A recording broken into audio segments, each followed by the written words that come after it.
Okay. Yeah, I'll be right there.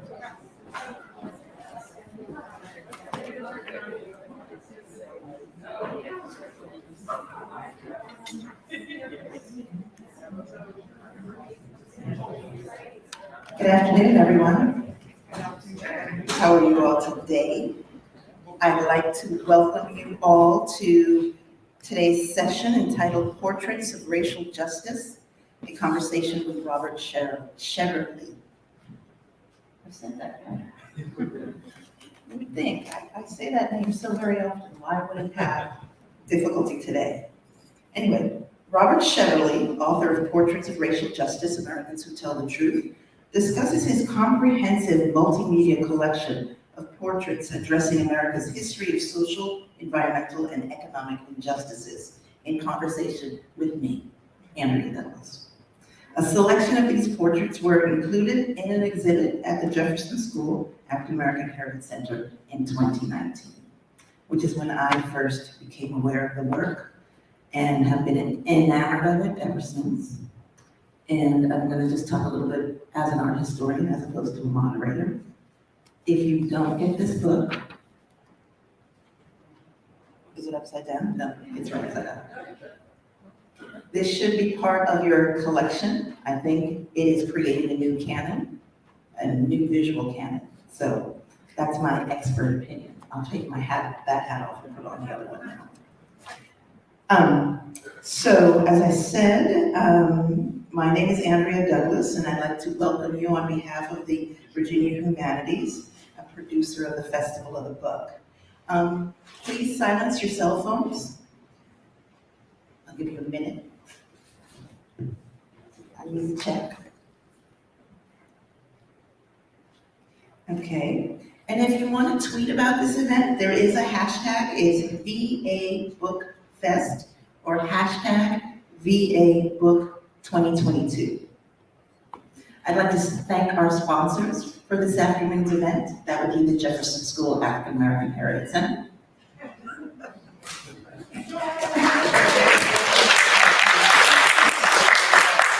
It's a very weird feeling to thank yourself. It's very weird. But as you all know, if you've been here before, or I can tell you something new, the festival is free of charge, not free of cost. Please support festival programming with a donation by visiting vabook.org. Your support ensures that we may sustain the festival for many years to come. And I know most of us are really excited to be in-house this year. A hybrid space is great, but this is even better, I think. Also, you'll notice that there are no evaluations on your chairs this time around. The festival, being good stewards of the environment, have gone virtual. And so you can find your evaluations online at vabook.org/feedback, or if you have a program, there's a QR code on the back of the program that you can use to get to the survey. In order to keep all of our community as safe as possible, please keep your mask on at this event. And I have been shown, the speakers have been negative tested, and so they can remove our masks. And I can tell you, I am COVID-free. I have been tested 3 times in the last 3 days almost. Please support the festival authors and our local booksellers by purchasing a book today. Authors, Robert will be available at the back to sign the book. So, let me give you a little bio. Robert Shetterly, author of Portraits of Racial Justice, is an internationally acclaimed Maine-based artist, best known for his Americans Who Tell the Truth portrait series of more than 250 brave people who speak up for a better world, including challenging systemic racism in the U.S. Robert, thanks for being here with me. Thank you, Andrea. And thank you all for coming. Thanks for inviting me here. This is a real thrill to be back in this space. Yeah. Thank you. Actually, I think, in reality, the exhibition and the conversations is one of the last conversations or so that we had in the space. if I remember correctly. It was in early 2020. And so it's nice to have you back. Nice to be here with you. So I want to start out with a question about the portraits. Can you describe for some of us who've not seen them before, what exactly are your 250 portraits?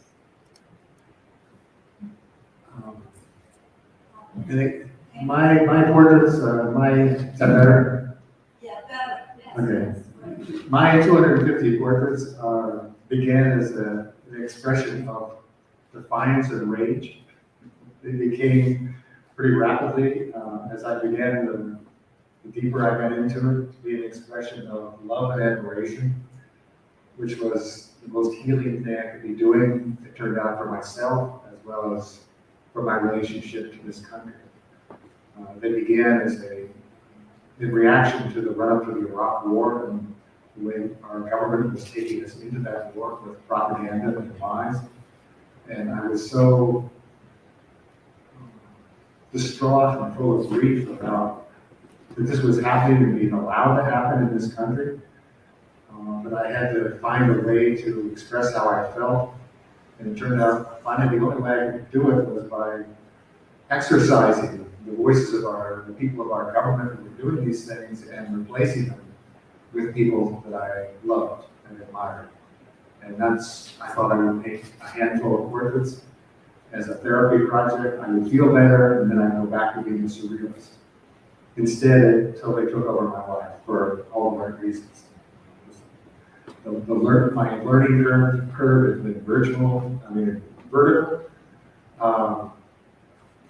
As I learned about this history and the role of people I painted, some of whom I knew as icons, like Andrea Douglas, people like that. And then more and more, I was discovering an incredible number of very important people in this country around all kinds of issues having to do with ethnicity and race that none of us are taught about, or very few of us, and how important those are. Not just important that we know them, but important as role models for how we need to behave when we're faced with tough situations ourselves. That we have those people with us, in spirit, to help us behave better and more courageously for the common good. So you were on the Iraq War, 9/11, all of those things. So we are in our historic arc, from the moment you started the portraits to where we sit now, almost 11 years. More than that, 20 years, sorry. 20 years. Math, not my strong point. I was sitting here doing the math, like 9/11. I have a 20-year-old son who was born 6 days after 9/11. You would think it would be easy for me to do this. I should be embarrassed. Anyway, but that's 20 years. So I want to sort of think about those 20 years. I want all of us to be in those 20 years and to think about what our experiences were in those 20 years. Because I think this is looking at this series of portraits and thinking about the people who you've chosen to paint, both living and some of them no longer with us, correct? What is it that in your mind, as you were making the decisions about what to paint and not to paint, and as you say, you're trying to exercise a kind of set of ideologies. Over the course of those 20 years, can you talk a little bit about what was the continued state of American politics, or things that you would continue to react that kept you looking for more people?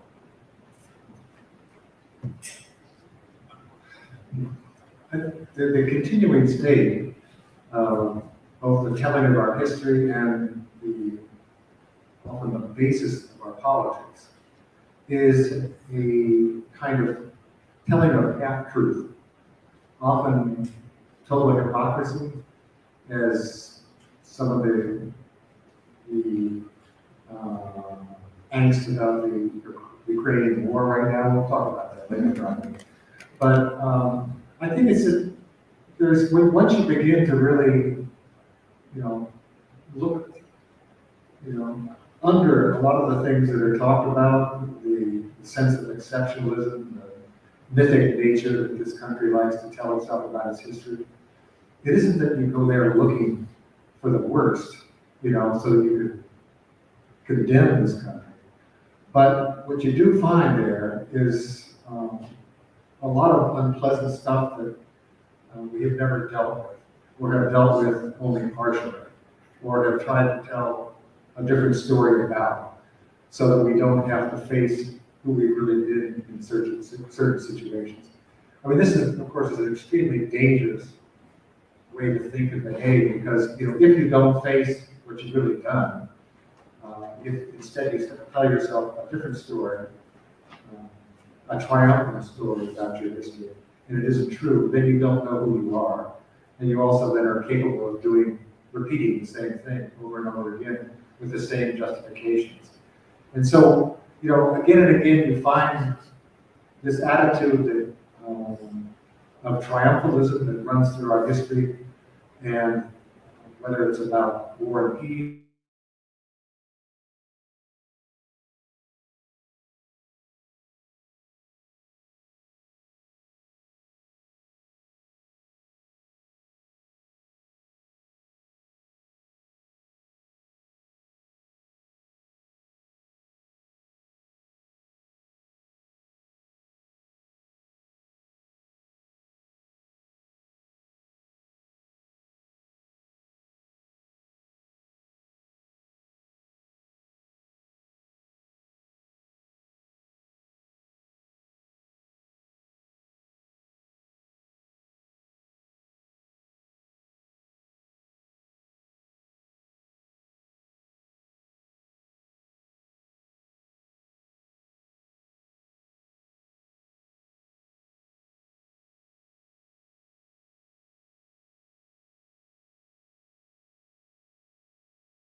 the victims.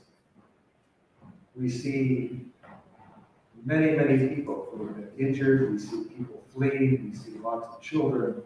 We hear incredible stories of how people escaped and what they've come to, and then how they're being received in other countries and cared for with food and shelter and money and care coming from all over the world to really care for these victims.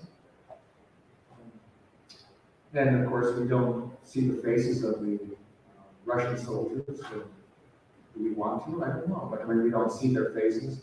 We hear what Putin has to say about, or at least we hear part of what Putin has to say about why he's chosen to do this. But mostly the coverage is very rightly all about the victims. You know, think if during the attack on Iraq, instead of the press following the struggles of American soldiers as they dealt with heat, dust, and IEDs and all that stuff, we had seen the victims of what we were doing, which was also an outrageously imperialistic war that was brought to us by a lot of lying about the reasons for that. If instead of any of that justification, we had just looked at the faces and of the people who were being blown to bits or fleeing for their lives,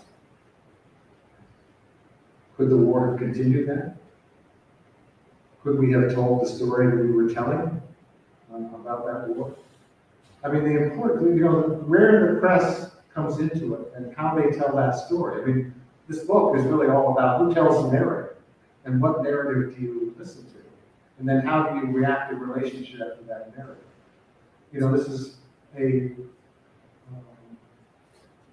know, any narrative has a degree of propaganda to it. And so when we see a story like about the Ukraine, which allows us to feel as much as we can from this distance what it's like to be the victim of a policy like that changes and shapes how we react. With our own wars, of course, we're not given that story. We're given the story of the person who's gone there to fight, and because we're thanking them for their service, we're following them around and looking at what happens to them, you know, not to the people that are on the other end of that violence. So that problem was very foremost in my mind as I began to watch the videos from Ukraine and be appalled, like all of us, at what was happening there. Was that, you know, when we describe ourselves as a country of laws that follows the rule of law, and we see that actually at the most significant times, or many of the most significant times of our own history, we don't pay any attention to our own rule of law, being our own law, international law, the Nuremberg trials, and how we have actually judged other people in their wars. You know, we don't turn that on ourselves. You know, the laws then mean nothing if they only are situational and in regard to, you know, your enemy and what they do, and not yourself. So I feel, in regard to Ukraine, a very complex set of emotions about it, and it makes me ache all over again for all of the victims of our wars and the ones that have been allowed to happen in this country, and how, you know, I suppose if for Iraq or Vietnam or, you know, Panama, the first Gulf War, if there had been, you know, a semblance of accountability for what we had done ourselves, and we were able to hold ourselves accountable for war crimes and lies. And, you know, we hear so much today about, you know, the assault on our democracy. Well, our democracy is constantly under attack and constantly being manipulated, you know, by lots of other forces and different powers and centers of power in this country. And, you know, when we allow ourselves to be taken to war and commit those kinds of crimes and do not hold ourselves accountable, that assault on democracy is is powerful and as important as any kind of voter suppression. Because it really attacks the very notion of what this country is and what it stands for. You're welcome.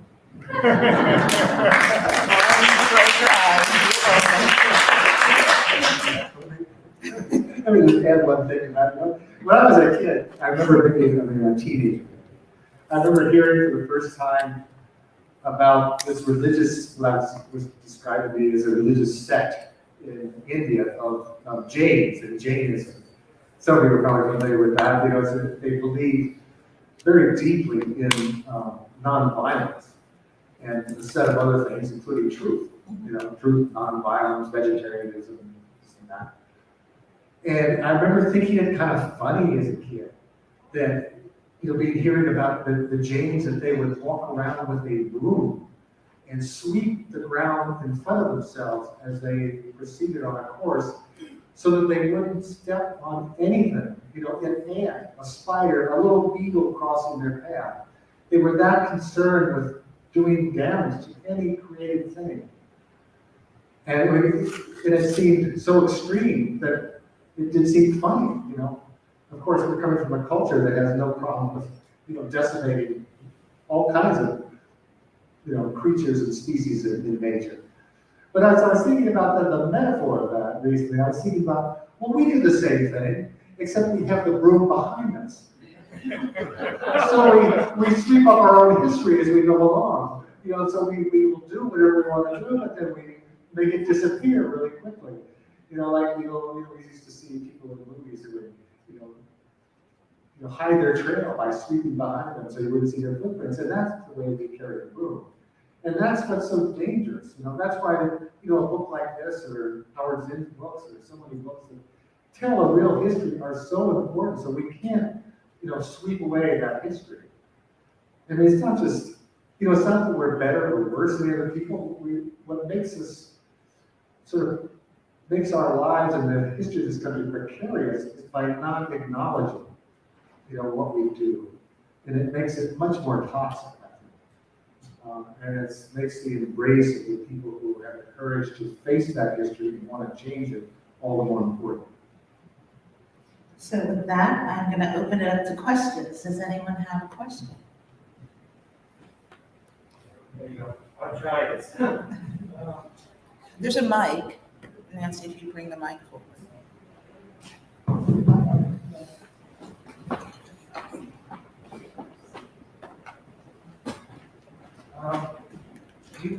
You talk about how you sort of make these portraits, not by accident, but by just doing therapy for yourself. That's your own word for it, right? And so, it sounds like, I'm guessing this, when we went to war in Iraq, I was just as upset as you were. You did this for yourself. You didn't have a lot of choice about it. But somehow it's become an action, an active thing within the community. And you've been able to go from not acting to acting, which is always the hardest part, to go be engaged in something that we love. And I was thinking also that especially when Trump was elected, and when the Iraq war, I was thinking this is the time for art, because truth is so wrong, so bad. The best news service was the Jon Stewart report. The best art was telling us truth by not saying it was true. That those institutions that were telling us that we thought was true were not. And I just wonder how you get from how you got to where you are now, where you're actually acting. You found a place to be. I don't know if that makes sense. Well, it's a series of kind of accidental things that happen, or serendipitous in some ways, than things that sort of. Well, let me put it this way. I'll use this, instead of my own story, a story that I use a lot with children. one of the young people is not in this book, it should be in another book, is a little girl from Maine named Samantha Smith, who in 1983, as a 10-year-old, was very frightened about the possibility of the Cold War and the nuclear holocaust, and wrote a letter to Yuri Andropov, who was in the Soviet premier, asking him why he would think of people blowing up, attacking the United States, blowing up the world, what to be gained by this? Why couldn't we just be peaceful? And he ended up writing back to her, inviting her to the Soviet Union and her parents to meet Russian people to find out that actually they preferred to be peaceful, but they didn't want war. But the interesting thing is, to me, and the way we present this to kids in our education projects, we have a project called the Samantha Smith Challenge, where we challenge young people to act in her spirit, not necessarily about the same issue, but to find an issue that they care deeply about and then engage it in one way or another. But you see, Samantha started because she was scared. And she asked her mother to write a letter and take care of her, basically, to alleviate her own fear. And her mother, very wisely, or was exasperationally, if that's a word, said, "Oh, Samantha, why don't you?" So Samantha did, and then sent this letter from a little, post office box in Manchester, Maine, that got delivered to the Kremlin and Yuri Andropov. And eventually he responds to it and invites her to come to the Soviet Union. So she knows what she's frightened of. She responds to it out of that fear, which just in the course of doing that makes you feel different.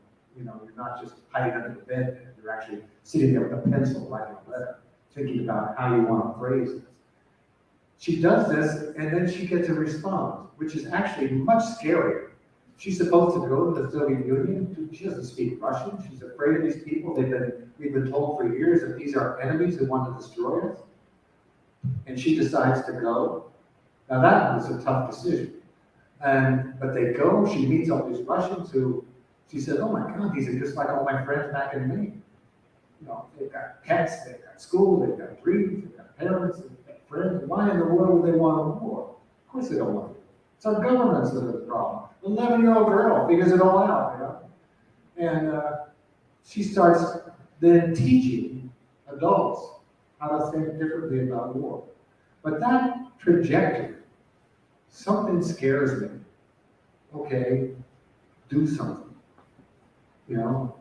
Get a response, do something. Take another risk, do something. Speak to people about what you've learned. That trajectory of what we want, when we educate around this project, it is exactly what happened to me at this time. My partner, Gail, was sitting right there, who suffered with me for months, ranting about the approach of the Iraq War. I was unbearable. Because I had nothing to do. I just like I didn't know how to engage it except to be so upset. And then I think, okay, why don't I do something, take all this negative energy and do something positive? Find a way to just, by doing something, alleviate my own stress.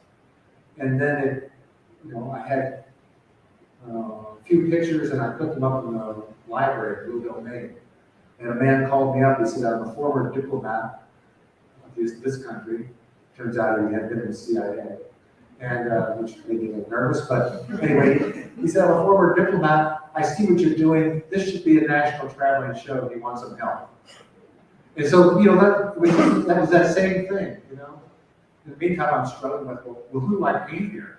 It was really easy to paint the first 5 paintings, but then, wow, Americans who tell the truth, who are they? And anyway, so I was having to learn a lot, make all these decisions, and then all of a sudden I was being asked to respond to what I was doing, which put me in a role like Samantha Smith teaching, people around the world how to think about making peace, which I'm only 11 years old, and I'm saying, geez, do I really know enough about American history or anything else to start teaching around this issue? But, you jump in and you start doing it, and then you're here. But anyway, that's what it's been like for me the whole way, and it still is. Really. And that's what makes it so exciting because, every time the issue changes, there's somebody else shows up. And I can grab onto it. Did I answer that? Is there another question?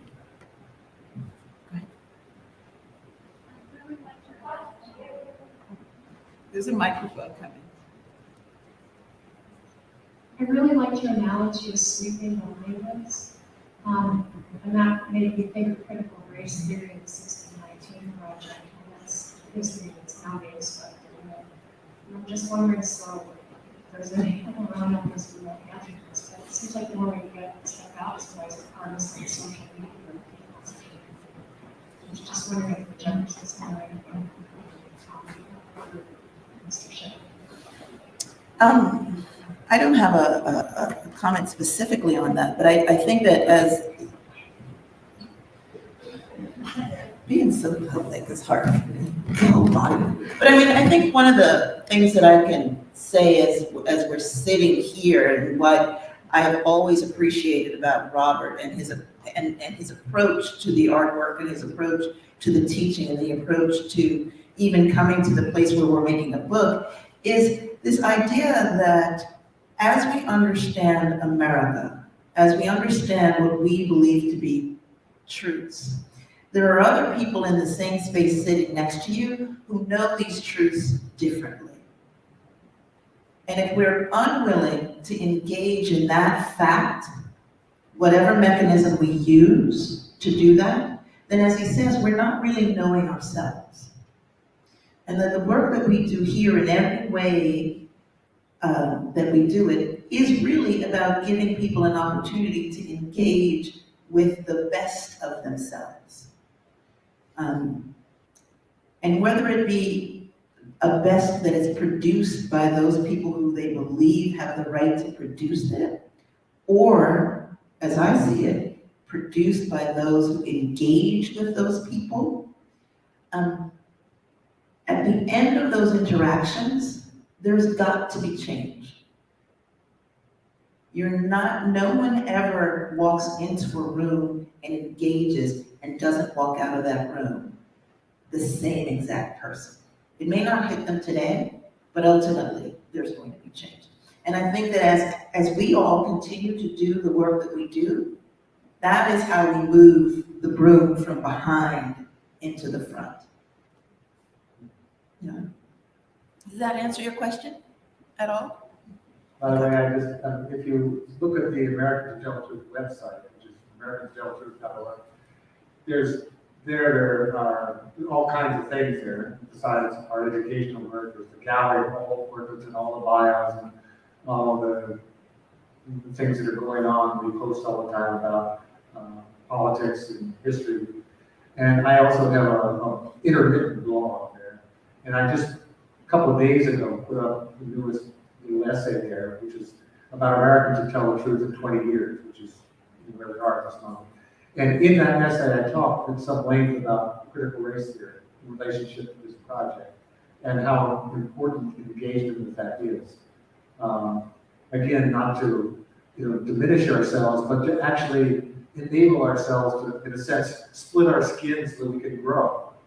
And that's what really the challenge of critical race theory is to, okay, let's see what we've been and how can we get out of the shell of what we've, trapped ourselves into by not being willing to face the truth of our own history. We've got to break out of that and then become a different thing altogether. And that's the opportunity. I mean, it's not like, critical race theory is, it's something we need to cower from. It's an opportunity to allow ourselves to grow so much more. Okay, so I have the last question, if you don't mind. What's on your easel right now? Oh, I'm glad you asked that. So I got, I've got one painting that's on the easel, but two that are intermediate. Two ladies in waiting, as a matter of fact. The one on the easel right now is, a few months ago, I realized I hadn't painted anybody that was particularly about gun violence in this country. And I needed to do that. And it probably needed to be more than one person, but I'm starting with a woman named Shannon Watts. Maybe some of you know who she is. That after the shootings at Sandy Hook, she started an organization called Moms Demand Action, sort of modeled on the Moms Against Drug Driving. And it's become a national and the biggest national organization against gun violence in this country. A huge effort lobbying all the time about, but asking all these same big questions. Who are we? What do we really want to be? What do we support? How are we going to change? I mean, this is a real tough nut, this kind of the gun violence thing. So anyway, I'm painting Shannon Watts. I started that one.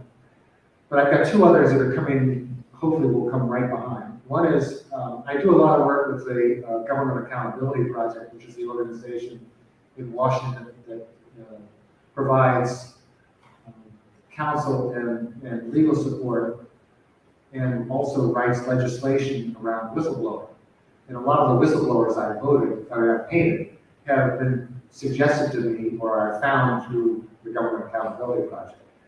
And well, let's put it this way. This time I heard this program on the radio. I suspect a lot of you have heard it.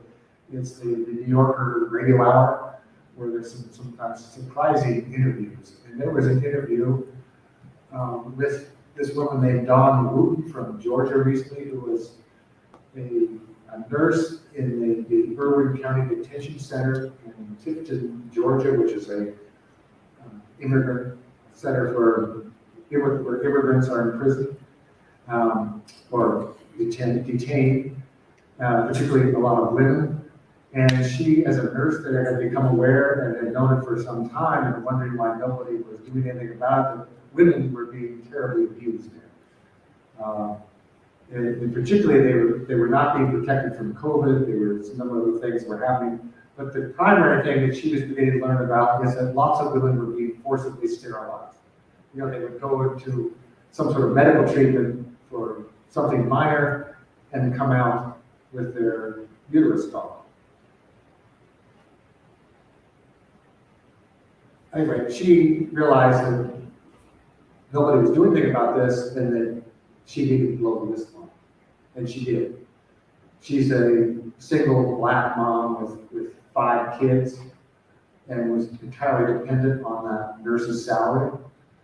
She was immediately, well, they didn't actually fire her. They changed her status to, instead of being a full-time employee, to be on call. They didn't want to fire her because that would raise too much attention about what they were doing. But as on call, she never got the call anymore. So she'd been fired.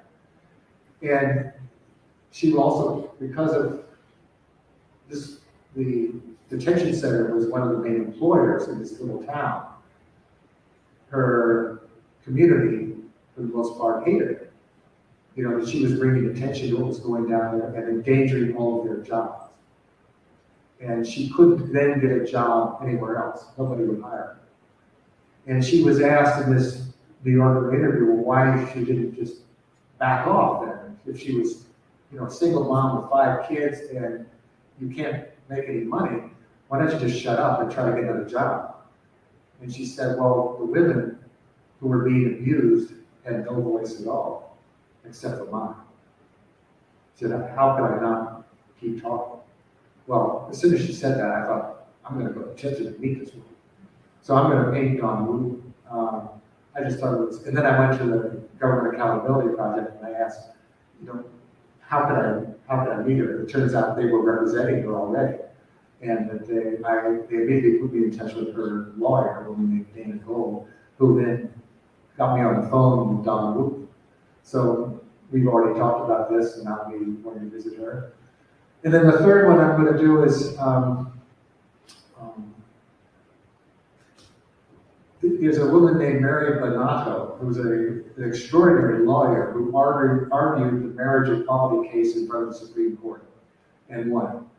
And I think I'm going to paint her portrait after these other two. I've sort of touched on that issue a little bit in some of these portraits, but I've been reading more and more about just the remarkable people who kept fighting this struggle, and the things they did, and then those cases that kept bringing this sort of closer and then farther away, and closer and farther away, and the resistance and all that kind of stuff. And this woman is an extraordinary lawyer and also champion of the rights of gay people. So those are the next three, and these days I have less and less time to paint, but I'm very excited about painting all three of them. So, Carol. Have you thought about showcasing the trans community? I feel like that's a really pressing issue for us right now. I have. And if you, not in you read that book. Yeah. Aren't the Maines twins are two people that are in this book. Nicole Maines and her brother were born identical twin boys. At the age of 2, Wyatt started transitioning to Nicole. I mean, she already knew at the age of 2 that she was not a boy. And her case is extraordinary, and what she did for trans people because of the way she insisted on who she was. We've actually had her come to give talks at our final Samantha Smith Challenge event. This is my son Aaron sitting here, who's also the executive director of this project. And we were quite nervous about inviting her actually to talk to a bunch of middle school kids, this trans girl. And it was like the biggest movie star ever. All these kids were just blown away by her. And it wasn't that she was saying, you need to be trans like me or whatever she's saying. She's saying, you need to find out who you are. And when you find out who you are, don't let anybody take that away from you. And it was the message she gave to people, and the way she delivered it was astounding. Anyway, it's the only double portrait in the whole thing, because when I met her, she said, I couldn't have done what I did, maintained my ability to be trans, and made that transition without my brother believing in me the whole way and supporting me when her parents didn't. Anyway, so I painted the two of them. And so, thank you. All right, well, thank you all very much for coming, and thank you, Robert. Thank you. Go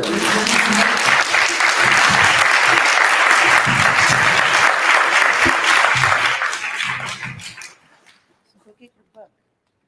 The great I want to ask Robert to go Yes. back there so people can talk from there, get the book signed.